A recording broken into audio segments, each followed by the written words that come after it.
Corte d'Assise a Venezia il processo per l'omicidio di Giulia Cecchettin, accordo tra le parti, unico ad essere sentito in aula Filippo Turetta. Il 3 dicembre la sentenza, a parti civili solo i familiari della vittima, risarcimento calcolato in €1 milione. In aula il padre di Giulia, Gino Cecchettin: non voglio vendetta ma giustizia, se incontrassi Turetta non ho niente da dirgli, deciderò di volta in volta se partecipare alle udienze. L'ex fidanzato reo confesso del delitto assente alla prima udienza, fossi stata in lui sarei stata presente allo sfogo della nonna di Giulia, doveva metterci la faccia. Dichiarata la morte cerebrale per il 15enne di Vago di Lavagno nel Veronese, la cui madre ha sparato venerdì scorso togliendosi poi la vita, e il ragazzo ha donato gli organi. Convalidato in mattinata l'arresto del 37enne moldavo accusato di aver ucciso a coltellate a Mestre Giacomo Gobato e ferito un amico, veglia sul luogo della morte in un video, la seconda rapina. Prevenzione delle alluvioni, il Veneto ha realizzato circa la metà dei bacini di laminazione previsti, ma la vera sfida è il restauro di 5.000 km di argini, oggi il punto della situazione è Palazzo Balbi. Svelato il murale sulle Torri Everest di Vicenza dedicato a Paolo Rossi, è uno dei murali più alti d'Europa, la cerimonia nel giorno in cui il campione avrebbe compiuto 68 anni. Buonasera, ben ritrovati, edizione regionale dei nostri notiziari. Dunque lo avete sentito, in primo piano il processo a Filippo Turetta, femminicidio proprio di Giulia Cecchettin. Sarà questo un processo lampo, quello a Filippo Turetta, che si farà interrogare in aula il 3 dicembre. È già attesa la sentenza. Alle 9:30 è iniziato il processo a carico di Filippo Turetta, reo confesso, che, come annunciato, non era presente in aula, così come assenti i suoi genitori. Accanto all'avvocato, come sempre composto nel suo dolore immenso, il padre di Giulia, Gino Cecchettin. A presiedere la Corte d'Assise di Venezia, formata da 6 uomini e 4 donne, il giudice Stefano Manduzio. Il processo è sulle responsabilità personali, ha spiegato il procuratore di Venezia, Bruno Cherchi. Il processo deve svolgersi nelle aule giudiziarie, deve svolgersi con i diritti che anche l'imputato ha dalla nostra Costituzione, ma dal Codice di procedura penale. Quindi questo è il processo. Un processo lampo che terminerà con tutta probabilità il 3 dicembre con la lettura della sentenza. Turetta sarà sentito in aula il 25 e il 28 ottobre. Filippo Turetta, ovviamente, su indicazione anche del suo difensore, è consapevole che debba rendere conto di quello che ha commesso alla comunità, prima di tutto, al suo giudice, alla Corte d'Assise, e poi ovviamente non solo alla comunità, alla Corte d'Assise, ma anche ai prossimi congiunti, anzi per certi versi in primo luogo ai prossimi congiunti di Giulia Cecchettin e alla memoria di Giulia. Nessun test verrà sentito in aula perché è stato richiesto e condiviso da tutte le parti in causa l'intera acquisizione del fascicolo delle indagini preliminari. L'obiettivo pertanto che si è prefisso sul piano tecnico giuridico Filippo Turetta è quello di chiedere sostanzialmente un abbreviato, non contando o non potendo beneficiare della riduzione di 1/3 di pena. Si riduce così il calvario processuale per la famiglia della povera Giulia, uccisa, lo ricordiamo, con numerose coltellate. Tutto sommato per il mio assistito, per Gino Cecchettin, ma evidentemente anche per tutti gli altri familiari, è comunque un bene, perché ripercorrere con l'esame dei testimoni, con l'esame delle consulenze, una vicenda che è dolorosissima, non siamo in grado neanche di quantificare come, allevierà sicuramente il dolore. La celerità a fronte di un'attività di indagine completa, analitica, imponente, supportata da dati di sostegno come la messaggistica, come i vocali, così imponente come una cattedrale gotica, per noi è stata una scelta importante, è una scelta che abbiamo condiviso. Nessuna richiesta di vendetta, ha spiegato l'avvocato Gentile, ma una pena giusta. I legali della famiglia hanno fatto poi sapere che €1 milione è quanto stimato possa essere un risarcimento che Filippo Turetta dovrà alla famiglia di Giulia. Il collegio giudicante ha escluso dalle parti civili i 2 comuni di Fossò e Vigonovo e le associazioni a tutela delle donne. In pratica, delle 12 parti civili rimangono il padre Gino, i fratelli Elena e Davide, la nonna e lo zio. Piena fiducia nella giustizia. Turetta non ho nulla da dirgli. Gino Cecchettin, il papà di Giulia, ha presenziato oggi in aula alla prima udienza del processo dell'assassino di sua figlia. Deciderà di volta in volta se essere presente alle prossime udienze. Il dolore è lacerante. Io non mi auguro nessun tipo di vendetta, nessun tipo di trattamento di favore. Quello che è previsto dalla legge e sono sicuro che la giuria, i giudici sapranno giudicare con correttezza. Quello che è successo lo sappiamo tutti, rinnova il mio dolore perché sentire costantemente quanto è successo è rinnovare il mio dolore, ma ho piena fiducia nelle istituzioni e quindi sono sicuro che la pena giusta sarà quella che la giuria deciderà di comminare. Ha aspettato la pausa a fine della mattinata prima di parlare con la stampa e con il garbo e la compostezza di sempre ha espresso piena fiducia nella giustizia.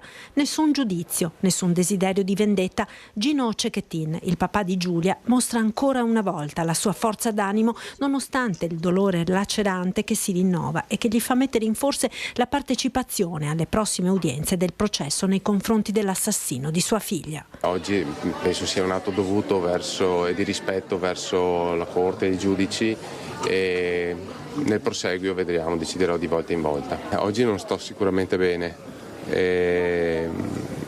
ma non c'è giorno che io non pensi alla mia Giulia e a tutto quello che ho perso con lei. Non nomina mai Filippo Turetta, Gino Cecchettin, e non teme di incontrarlo in aula se sarà presente. No, perché dovrei.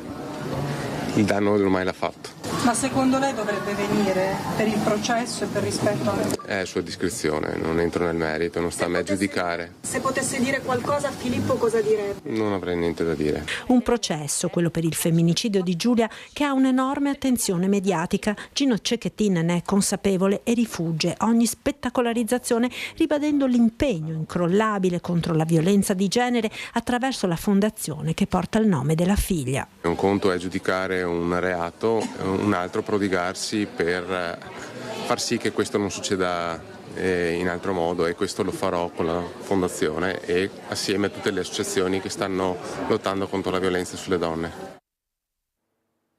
Presente questa mattina in aula anche Carla Gatto, la nonna di Giulia, che ha commentato l'assenza di Filippo Turetta. Avrebbe dovuto metterci la faccia, ma è la mia opinione, ha detto, sottolineando il grande dolore che la famiglia si porta dentro. Sarebbe stato giusto che fosse la sua presenza. Secondo me, se io fossi Turetta, sarei stata presente. Nonostante tutto, però ognuno la pensa a modo suo. Carla Gatto è la nonna di Giulia Cecchettin, presente in aula all'apertura del processo per il femminicidio della nipote. Dovrebbe metterci la faccia, dice, riferendosi all'assenza di Filippo Turetta alla prima udienza, ma nonna Carla non commenta oltre la scelta della difesa. Noi il dolore ce l'abbiamo dentro, anche se in apparenza non lo diamo a vedere. Ed è tanto. È quasi un anno che è successo, 8 mesi circa, no?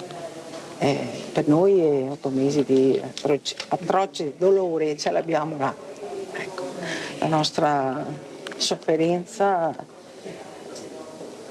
la mascheriamo magari perché bisogna vivere, ma per il resto insomma c'è.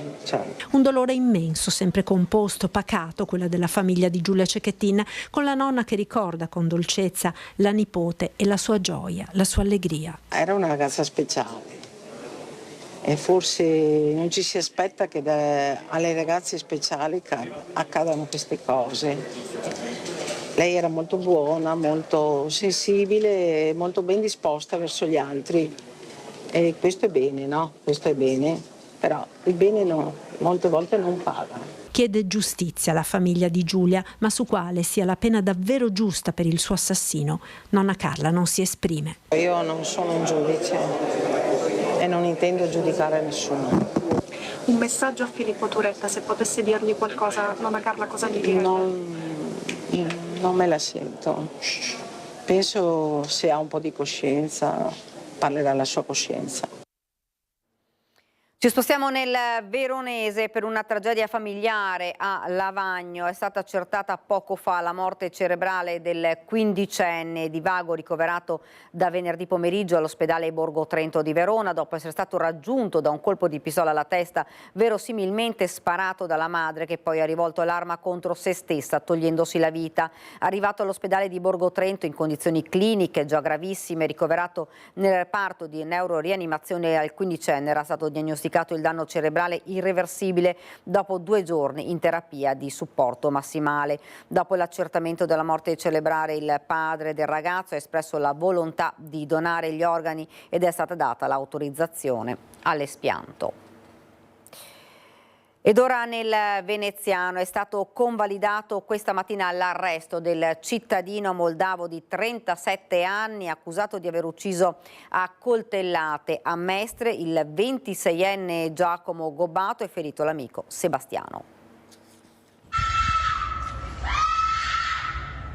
Nel giorno della convalida dell'arresto del cittadino moldavo di 37 anni accusato dell'omicidio del 26enne Giacomo Gobbato e del ferimento dell'amico Sebastiano, il fratello di Giacomo, accompagnato da 2 amici, ha deposto un mazzo di fiori in Corso del Popolo a Mestre, dove il giovane è stato ucciso.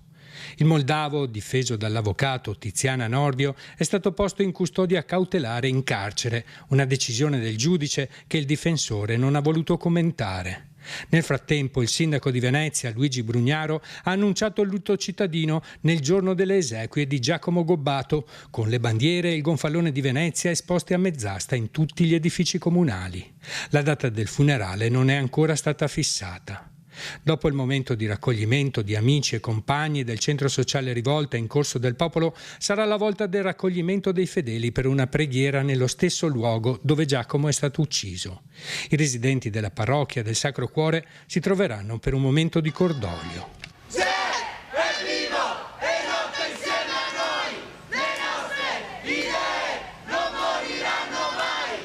Durante il sit-in, gli amici di Giacomo, assieme ai genitori, hanno ricordato l'energia e l'impegno del 26enne, esprimendo dolore e rabbia per la sua morte.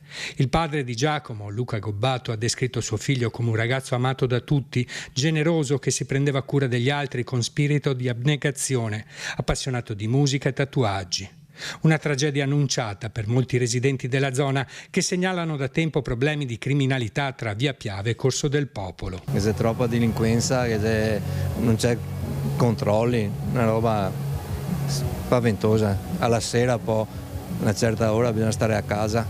Giacomo è stato tragicamente accoltellato mentre cercava di difendere una donna dall'aggressione di un senza tetto di origine moldava che tentava di rubarle la borsa. Il 26enne, insieme agli amici del centro sociale, aveva sempre cercato di aiutare gli emarginati della città, offrendo loro accesso a servizi di assistenza, supporto adeguato, opportunità di lavoro e una casa per una vita dignitosa. Un uomo che molti non vogliono dimenticare. Nel tempo del dolore non servono parole, a volte bastano gesti che sono carezze che curano, abbracci che stringono, sguardi che dicono tutto. Così hanno scritto i suoi amici sui social, ringraziando Zero Calcare per la vignetta dedicata a Giacomo. Tanta commozione l'abbraccio della città ieri sera a Padova, dove si è svolta una fiaccolata per Chiara Iaconis, la giovane morta a Napoli dopo essere stata colpita alla testa da una statuetta caduta dal balcone di un palazzo dei quartieri spagnoli. Domani per i funerali a Santa Giustina ci sarà il gonfalone del comune di Napoli, listato a lutto.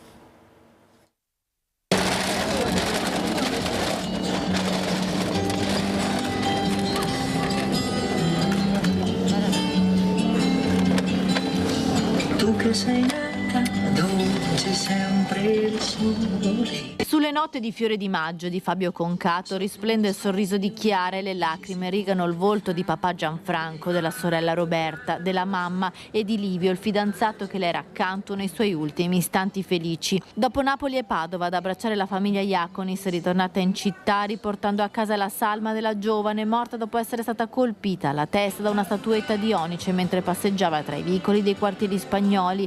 Da Prato della Valle all'università ieri sera una fiaccolata per Chiara. La foto accompagnata da chi le ha voluto bene e dai tanti che hanno voluto semplicemente essere accanto ad una famiglia travolta dal dolore. Lungo le strade di Padova risuona anche la canzone scritta da un avvocato napoletano proprio per Chiara, a fianco ai genitori e alla sorella Livio, il fidanzato che per qualche istante è rimasto in ginocchio davanti alla foto della giovane. Non so cosa dire, solo grazie. Grazie di questo abbraccio. È un motivo di conforto per me. È papà Gianfranco a ringraziare Padova per il suo affetto, mentre Roberta ricorda Chiara. C'è un abbraccio grandissimo, ce l'abbiamo avuto a Napoli e ce l'abbiamo avuto anche qua con tutte le persone che ci sono vicine e che conoscevano Chiara. Meno male che ci sono tutti loro, perché sarà dura. Sì.